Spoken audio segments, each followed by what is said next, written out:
कौन कौन भाई नहीं आया?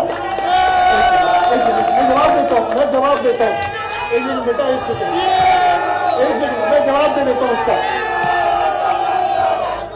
जवाब सुन लो यार। 4.25 साल ये शख्स सेलेक्टेड कठपुतली वजीर आजम का, जो वो खुद कहता है। पहले तो चेयरमैन बिलावल भुट्टो जरदारी कहते थे, उनको पता था।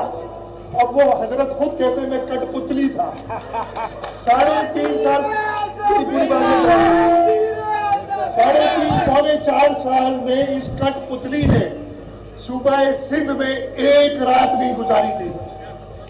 टोटल मिलाने में जितनी उसने विजिट्स की थी एज प्राइम मिनिस्टर, कुछ घंटे बनते। वो अभी आके और कराची के लोगों को जो 1100 अरब दूंगा मैं, 262 पता नहीं अरबों रुपए दूंगा, एक गटर का ढक्कन भी नहीं लगा सका है वो अपने टाइम पे। तो ये विजिट जो थी ना, उसकी अपनी थी, उस कठपुतली की जो बेटा।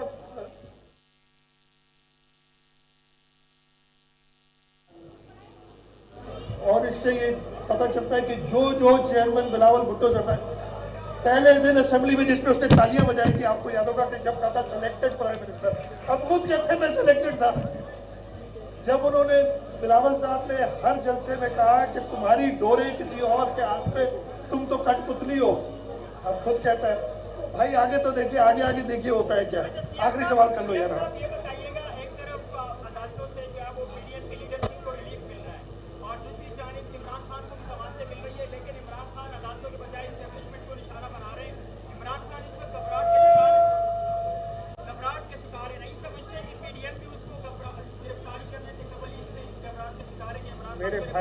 मेरे भाई देखें, कोई हम सियासी इंतकाम नहीं करते कि इसको गिरफ्तार करना है, उसको पकड़ना है। ये उसके काम थे कि सदर आसिफ अली जरदारी, फरियाल तालपुर साहिबा, खुर्शीद शाह साहब, कई और हमारे शर्जील मेमन स्टेज पे बैठे हैं, वो इन सब को इन्होंने गिरफ्तार किया।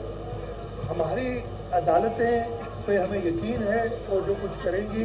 और इस वक्त ये कहना, अभी तो इतनी आपने वो फैसले देखे जो अभी तक आए हैं, बल्कि इन फैसलों को छोड़ें। इसके ज़माने में जो सुप्रीम कोर्ट के जजेस ने कहा था कि नैब को सियासी इंजीनियरिंग के लिए इस्तेमाल कर रहे हैं और लोगों को जोरों कर रहे हैं, उसको देख लें। हमारा कोई मकसद नहीं। ये शख्स अभी जो मैं कह रहा हूँ ना, ये आगे देखिए, जैसे मैं कहना कहते हैं इसका ठिकाना एक ही है, वो उससे पता ये चलता है। हम कहते थे सेलेक्टेड है, कहता था नहीं, अब कहता मैं सेलेक्टेड हूँ। फिर हमने कहा कठपुतली, कहता है नहीं, अब कहता मैं कठपुतली हूँ। अब हमने कहा ये निहायती करप्ट आदमी है और इसके ज़माने में बहुत करप्ट। अब ये खुद कहेगा कुछ दिनों बाद कि बाकी मैं करप्ट था यार, मुझे पता नहीं था, मुझे कोई और करा रहा था। बहुत शुक्रिया। वज़ीर आला सिंध मुराद अली शाह कराची में मीडिया से गुफ्तगू कर रहे थे। उन्होंने कहा कि हमने कई डॉक्टर्स को निकाला जो कि काम नहीं करते थे। उनका मजीद कहना था कि इस सेलेक्टेड ने कराची को कुछ नहीं दिया, इसने एक रात भी कराची में नहीं गुजारी। उनका मजीद कहना था कि इमरान खान अब खुद मान चुके हैं कि वो कठपुतली थे।